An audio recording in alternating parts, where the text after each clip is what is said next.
ഇങ്ങോട്ട് വാ. സന്തോഷമുള്ളൊരു വർത്തമാനം കേൾക്കണം. മാമൻ ഇങ്ങോട്ട് വരുന്ന വഴിക്ക് ഒരു ഉഗ്രൻ കാഴ്ചയുണ്ട്. അമ്പലക്കടം കമ്പും കോലൊക്കെ വെച്ചിട്ട് 4-5 ആൾക്കാർ കൂടി ഒരുത്തനെ പെരുമാറുന്നു. ആളാരാന്നറിയോ? ഇങ്ങോട്ട് നോക്ക്, ഇങ്ങോട്ട് നോക്ക്. സന്തോഷം കൊണ്ട് തുള്ളിച്ചാടരുത്. പറയട്ടെ, നമ്മുടെ ശത്രു ചക്കപ്പുഴ കഥാകരണം ജയദേവൻ. ഇനി അവൻ അധികകാലം കഥ പറയും തോന്നുന്നില്ല. അതിന് മാത്രം കിട്ടിയിട്ടുണ്ട്. എന്നാലും എന്റെ മോളെ എന്തുമാതിരി തല്ല അവന്മാർ തല്ലിയത്. ഒന്നില്ലെങ്കിലും നമ്മളെപ്പോലെ വയറ്റപ്പഴുപ്പിന് വന്നവനല്ലേ. പാവം. എന്റെ ഭഗവതിയാണ് സത്യം. മോള് പിണഞ്ഞാലും വേണ്ടില്ല, എന്നിവിടെ ആട്ടി പറഞ്ഞയച്ചാലും വേണ്ടില്ല. മാമൻ അയാളെ രക്ഷിക്കണമെന്നുണ്ടായിരുന്നു. എന്ത് ചെയ്യും മോളെ? മാമന്റെ ഈ കാല് നിലത്തുറച്ചിട്ട് വേണ്ടേ?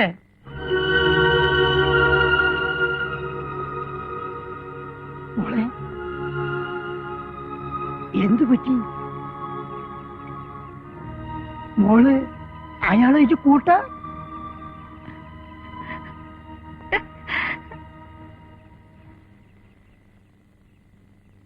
അപ്പോ കൂട്ടായോ?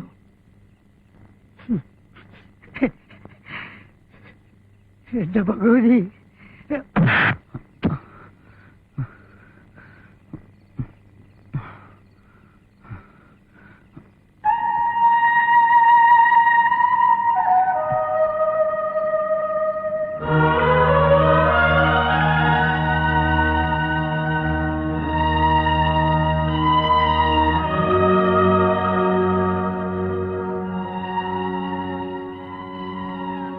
പിണക്കമൊക്കെ തീർന്നു.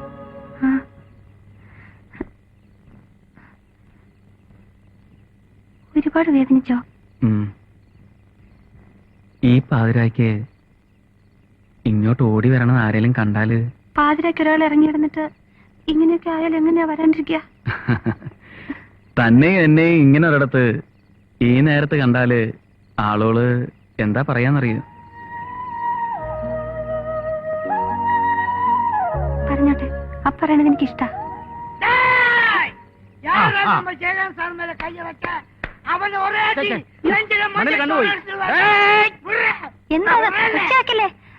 പാതിരായ്ക്ക് ഒറ്റപ്പെട്ടു പോയ ഒരു കലാകാരനെ ഒരു കൂട്ടം പേർ ചേർന്ന് കയ്യേറ്റം ചെയ്ത വാർത്ത ഞാൻ അറിഞ്ഞപ്പോ വളരെ ലേറ്റ് ആയി പോയി. ഞാനെങ്കിലും അറിഞ്ഞാൽ മതിയാ. ഞാൻ അറിഞ്ഞാൽ അവരെ വെല്ലുവിളിക്കുന്നു.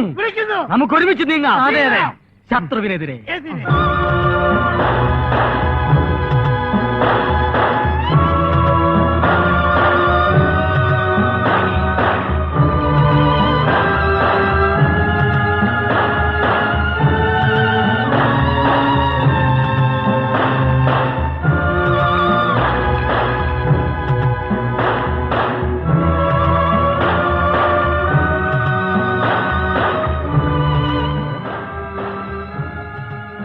അവനെ എന്ത് ചെയ്യുന്ന പറയാ?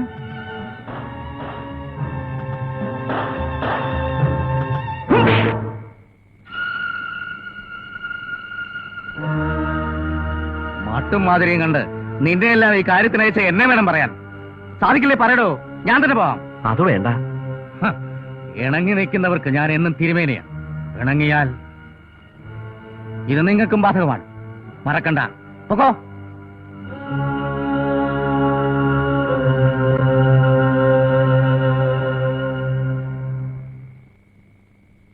കുറുപ്പേ, പുതിയ സന്നാഹങ്ങൾ വേണ്ടിവരും. ഒരുക്കാം.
എന്റെ ഓർമ്മ ശരിയാണെങ്കിൽ ഇത്രയും വലിപ്പമുള്ള 4 സ്വർണ്ണ കലശമെങ്കിലും ഇതിനകത്തുണ്ടാവും. അതെയോ? പിന്നെ നിധിയുടെ ഒരു പെട്ടി തന്നെ ഉണ്ടാവണമെന്നാ പറഞ്ഞു കേട്ടിട്ടുള്ളത്. ടിപ്പുവിന്റെ പടയോട്ടക്കാലത്ത് ഇതിലല്ലായിരുന്നു ഓടിയിരുന്നേ. ഓ, ഇവരൊക്കെ ഇവിടെ ജനിച്ചു വളർന്ന ആൾക്കാരല്ലേ? പിന്നെ കൊണ്ടിരുന്ന കണ്ടു കാണും. കണ്ട് കാണുന്ന അങ്ങനത്തെ ഞാൻ പറയരുത്. കണ്ടത് സമമാണ് പറഞ്ഞു കേൾക്കുന്നത്. അറിയോ? നീ എങ്ങനെയാണാ പറയുന്നത്? നീ വരുത്തണല്ലേ? ഞാൻ വരുത്തണോ? അപ്പൊ ടിപ്പു ആരാ? ടിപ്പു ഞാനും വരുത്തം തന്നെയാ കേട്ടോ. ഞാൻ കള്ളടിച്ച വയറ്റി കിടക്കണം, ഞാൻ പറഞ്ഞേക്കാം. വയറ്റി കിടക്കണെങ്കിലേ വല്ല മോരും വെള്ളം കുടിച്ചാ പോരെ. കള്ളടിച്ച അതിന്റെ സ്റ്റൈൽ ഞാൻ കാണിക്കും. ഒന്ന് പോരാ അവിടുന്ന്. പിന്നെ ടിപ്പുവിനെ പറ്റി ഒരു അച്ഛൻ എന്നോട് പറഞ്ഞിട്ടുണ്ടെങ്കിൽ എന്റെ സ്വഭാവം മാറും. ആ. ടിപ്പു തന്നിട്ട് അമ്മയുടെ ആംഗ്ലയോ? ഡേയ്, ഒന്ന് നീ പോടാ വേണം എന്റെ അച്ഛനെ പറ്റി പറഞ്ഞോ. മര്യാദ. ടിപ്പുവിനെ പറ്റി പറയണ്ട. ടിപ്പുവിനെ പറ്റി പറയണ്ട. നീ പോടാ അവിടുന്ന്. ഒരു ശവങ്ങളും ടിപ്പുവിനെ പറ്റി പറയാൻ പാടില്ല. ആരും പറയരുത്. ഹാ. കുളം വറ്റുന്നതോ വറ്റിക്കുന്നതോ അല്ല എന്റെ പ്രശ്നം. എന്തോരം മീനാ. കുറെ നല്ല മീൻ കിട്ടിയിരുന്നെങ്കിൽ കുറച്ച് പൊരിക്കാം, കുറച്ച് കറി വെക്കാം, കുറച്ച് മീനവിലുണ്ടാക്കാം. എന്താ ദോഷം? ഭോജനത്തിൽ അമ്പലക്കുളത്തിലെ മീൻ. നാട്ടുകാർ കേക്കണ്ട. അയ്യേ, ഞാനൊരാഗ്രഹം പറഞ്ഞൊന്നല്ലേ ഉള്ളൂ. ഇന്നെന്തായാലും വെള്ളം പറ്റി അടുത്തറ കാണാൻ പറ്റുമെന്ന് എനിക്ക് തോന്നുന്നില്ല. ഉറക്കം കളയണ്ട, സ്ഥലം വിട.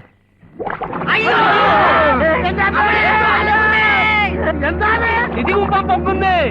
വല്ല മുതലയോ ചീങ്കണ്ണിയോ മറ്റോ ആകാം. ഇവിടെ എന്താണോ ഇത്? എന്താന്ന് നോക്കി. ഒന്ന് ഇറങ്ങി നോക്കാം. എന്തായി? ഒന്നുമില്ല.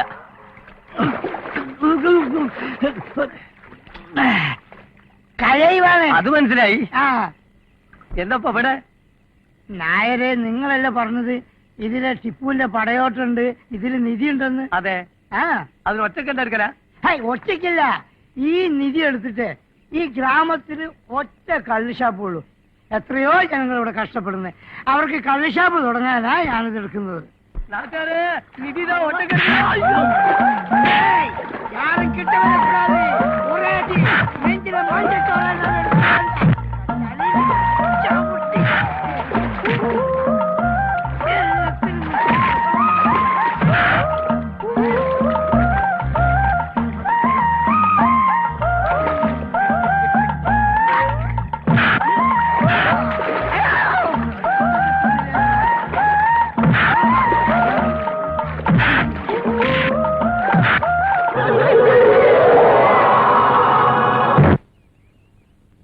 അനാഥ പ്രേതെന്നും അജ്ഞാത മനുഷ്യനെന്നൊക്കെ പറഞ്ഞ് വെറുതെ മാസം എഴുതി തള്ളിക്കളയാൻ ഞാൻ സമ്മതിക്കില്ല.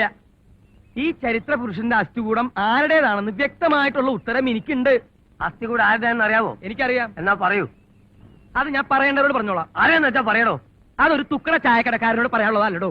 സൂക്ഷിച്ച് സംസാരിക്കണം. സൂക്ഷിച്ച് സംസാരിച്ചില്ലെങ്കിൽ തനിക്ക് വരും. നീ കുറച്ച് എന്താ ഇവിടെ പ്രശ്നം? ഇവിടെ പ്രശ്നമൊന്നുമില്ല. പ്രശ്നമില്ലെന്ന് ഞാൻ പറഞ്ഞു. പ്രശ്നമുണ്ട്. ആ പ്രശ്നം നീ പറഞ്ഞു കൊടുക്കും. സാറേ, ഈ അസ്ഥികൂടം ആരുടെയാണ്, എന്താണ്, എവിടത്തെയാണെന്ന് ഈ ഗ്രാമത്തിൽ വളരെ വ്യക്തമായിട്ട് അറിയാവുന്ന ഏക മനുഷ്യന്. ശരിയാ. കണ്ടോ അഹങ്കാരം? തന്നെ വിശ്വസിച്ചിട്ടുണ്ടോ തന്നോട് ഞാൻ പറഞ്ഞു? അത് ഇവരോട് പറയാൻ പാടുണ്ടോ? അത് ഞാൻ പോലീസ് ഐജിയോടും സൂപ്രണ്ടിനോടും ഞാൻ പറഞ്ഞോളാം. സ്ഥലത്ത് പിടിയുള്ള ആളാട്ടോ ഞാൻ.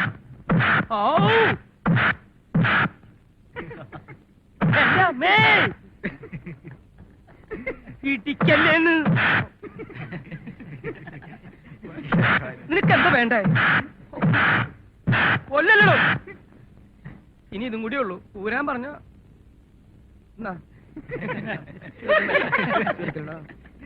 പൊതുജനങ്ങളുടെ ശ്രദ്ധയ്ക്ക് 2 ദിവസത്തിനകം ഞാൻ കൂടുതൽ ശക്തി ആർജിച്ച് ഇവിടെ തിരിച്ചെത്തുമെന്ന് ഊന്നി പറയുകയാണ്. മതി നിനക്ക് ഞാൻ വന്നിട്ട് തരാട്ടോ. നിങ്ങൾ വരുന്നില്ലേ? നിങ്ങൾ ഇരട്ട പറ്റുന്ന ഒരേ ഡ്രസ്സായി ചോദിച്ചത് ഞാൻ. ഇതിന്റെ പേരിൽ ഉത്സവം മാറ്റിവെക്കേ. ബുദ്ധിമാന്ദ്യം വടക്കുംപുറത്തെയും തെക്കുംപുറത്തെയും ഒരുപോലെ ബാധിച്ചുണ്ടോ? നടന്നത് പണ്ടെന്നോ ആണെങ്കിലും അപമൃത്യുവാണേ. കേസുമായിട്ടുണ്ട്. എന്ത് കേസ്? പുല്ലറക്കാൻ വരുന്നവനും മൊന്തമോട്ടിക്കാൻ വരുന്നവനും കുളത്തി വീണ് മരിക്കാം. അങ്ങനെ ഒരു നിലപാടങ്ങോട്ട് എടുക്കാം. അത് തീരുവോ? തീരണം. അല്ലാതെ പഴയ കാര്യങ്ങളുടെ പോസ്റ്റ്മോർട്ടത്തിനൊക്കെ പോയാൽ മനസാവാച അറിയാത്ത സംഗതികൾക്കായിരിക്കും സമാധാനം പറയേണ്ടി വരിക.